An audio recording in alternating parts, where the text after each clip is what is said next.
So in this, thanks to Phil for and all your team to have invited us to this event. It's a pleasure for us to be here and present the research that the European Commission has done on APIs and the relevance that on the study that we have done on the relevance of APIs for digital transformation. I also want to thank Jesse for having given a great tangible example of the power of the enabling power of APIs on making a reality nowadays. The coordination and the establishing of digital ecosystems, which is one of the conclusions that we have achieved by studying APIs and its role in the digital transformation in the last 4 years. So my name is Posada. I'm a research fellow at the USC Digital Economy Unit. My team, the unit, investigates socioeconomic impacts of the digital transformation in Europe and ways to ensure the establishment of a fair, vast, competitive and inclusive digital tissue in Europe. I'm specifically currently leading the research activities on the role of APIs in digital transformation.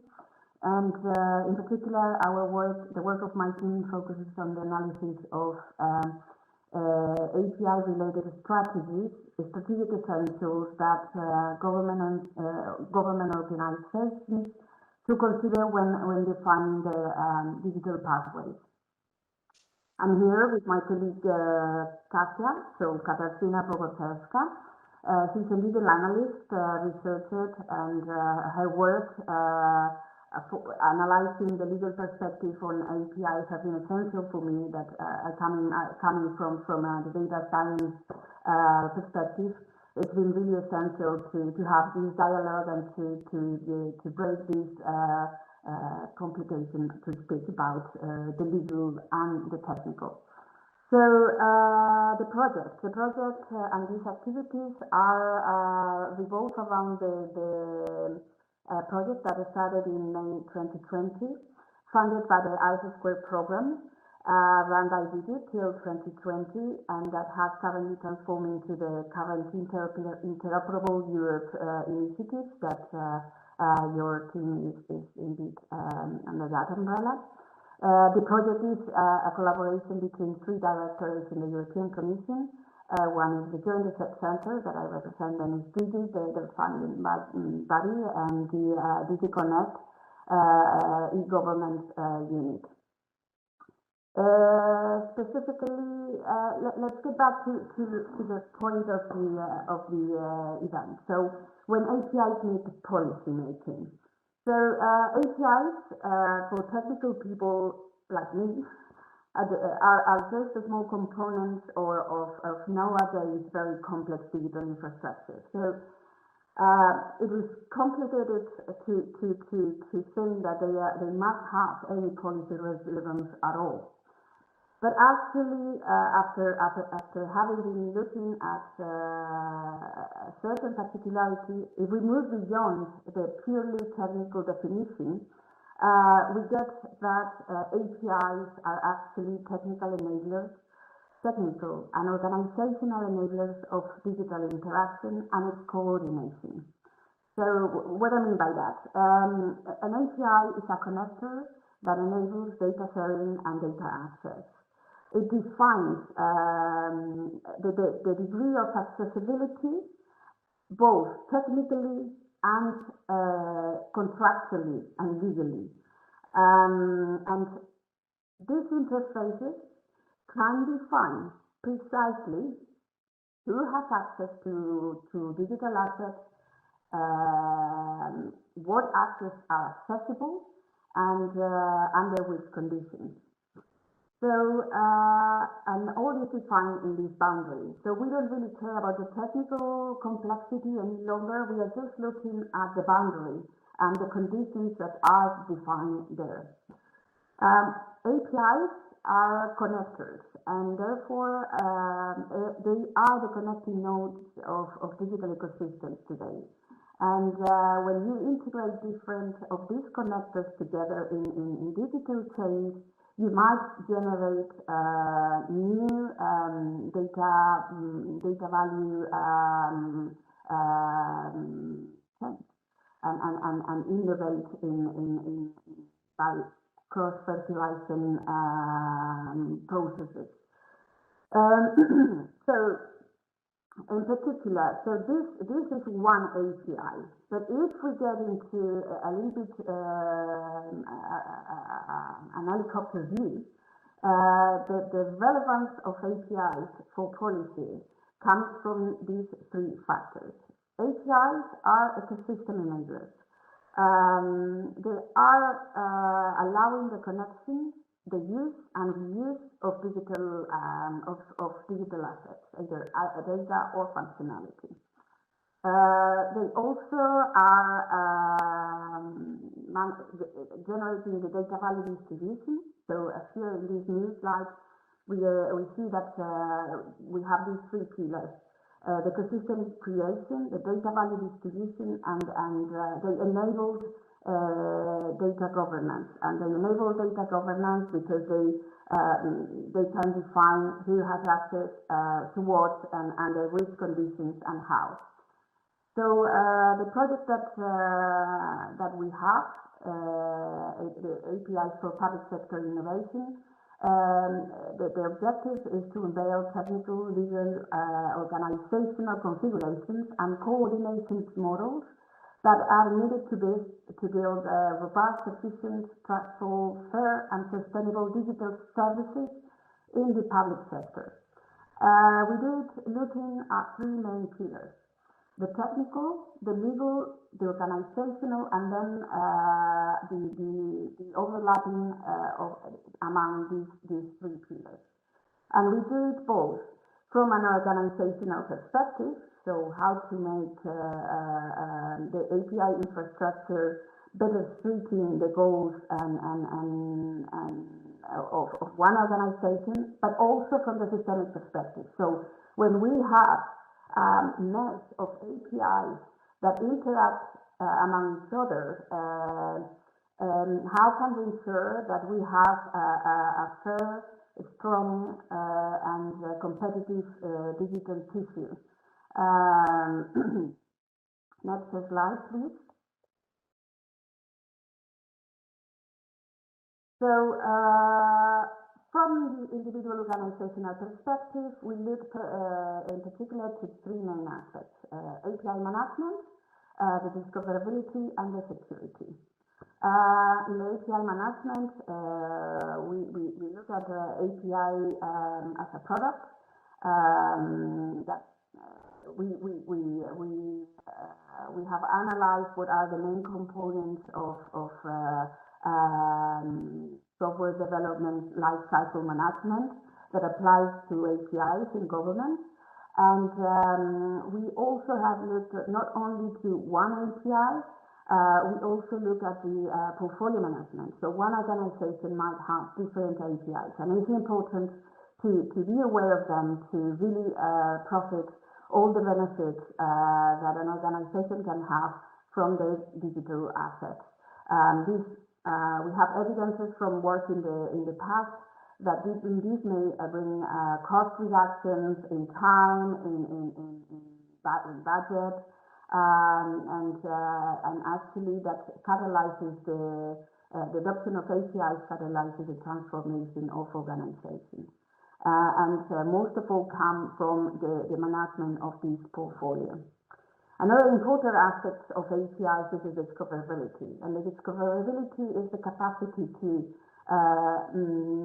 define your APIs, disseminate its existence, and make it usable for potential consumers, either business or any other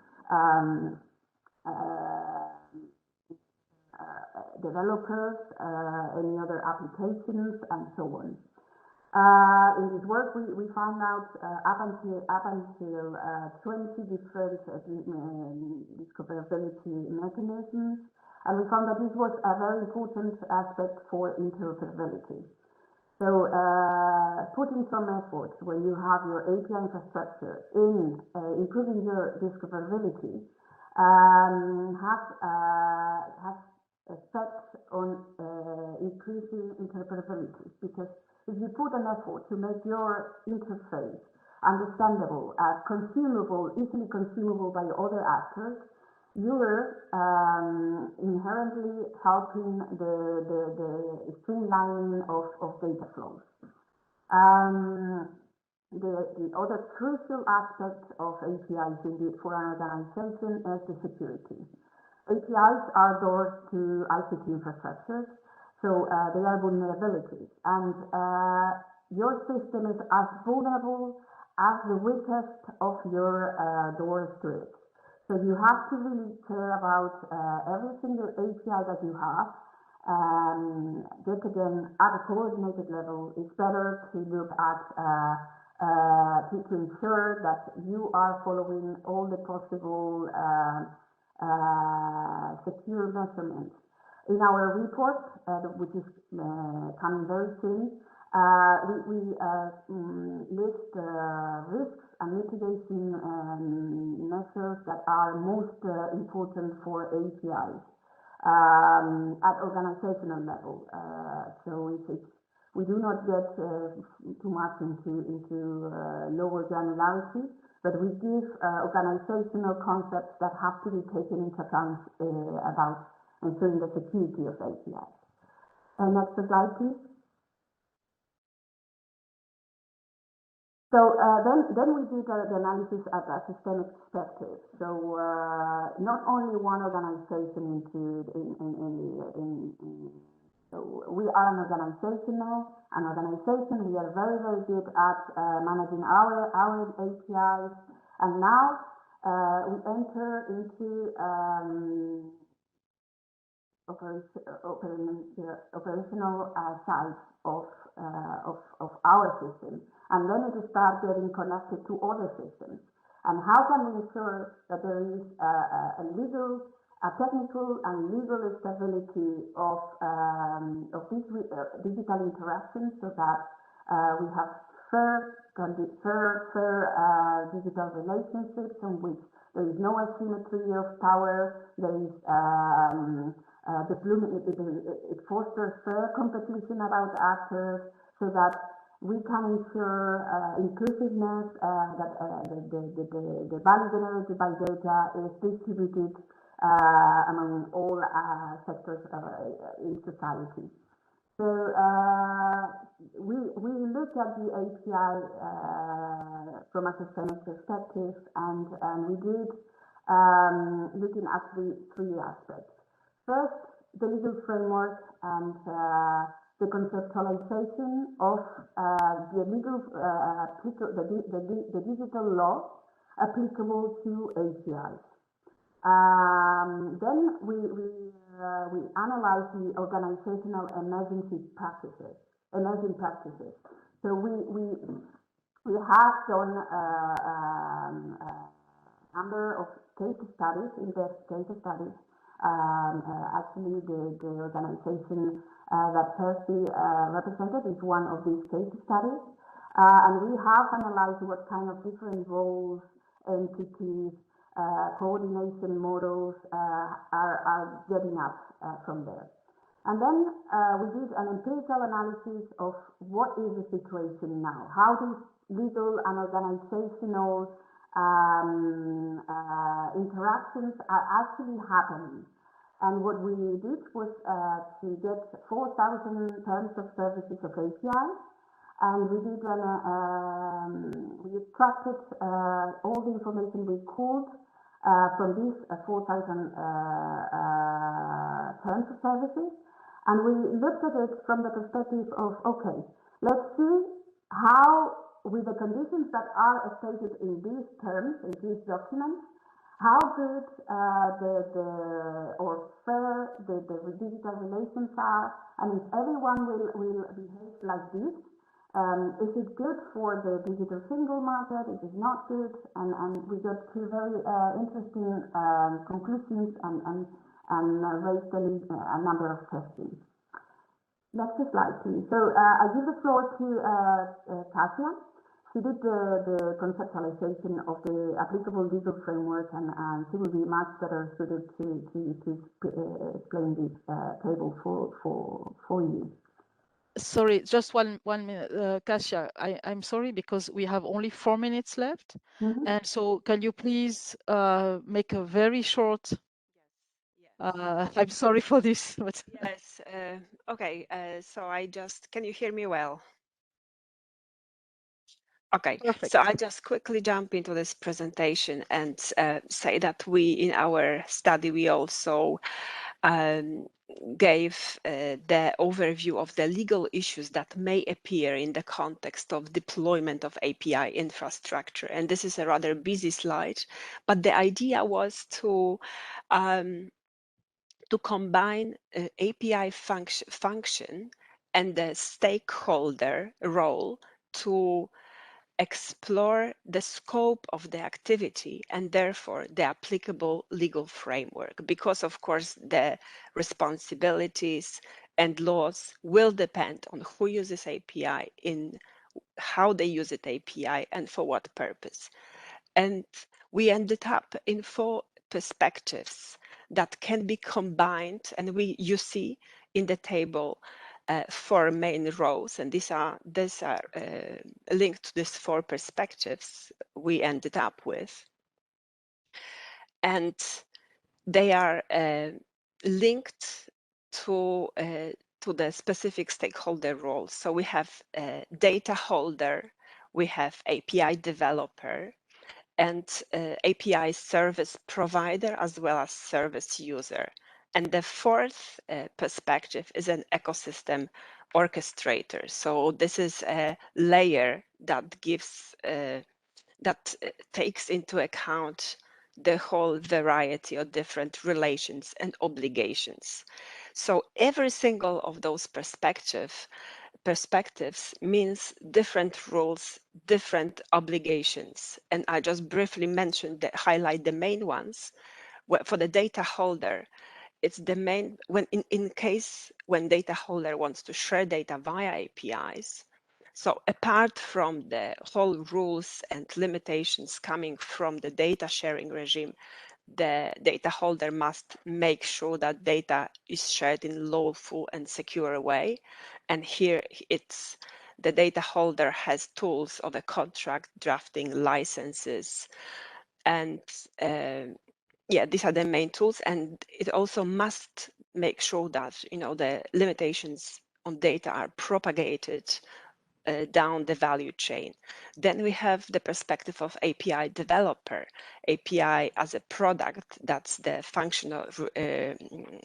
linked function of APIs, and they need to focus on lawful design of APIs, sort out the legal protection of APIs. Then with API as a service perspective, lawful operation of services, drafting contracts that comply with law on consumers, contract law, etc. And then, of course, a user of an API service, its primary responsibility would be to follow the contract. Kasia, Yes. I'm sorry. And the last one is yeah. ecosystem. So basically the governance of all the distribution of responsibilities. And well, that's all.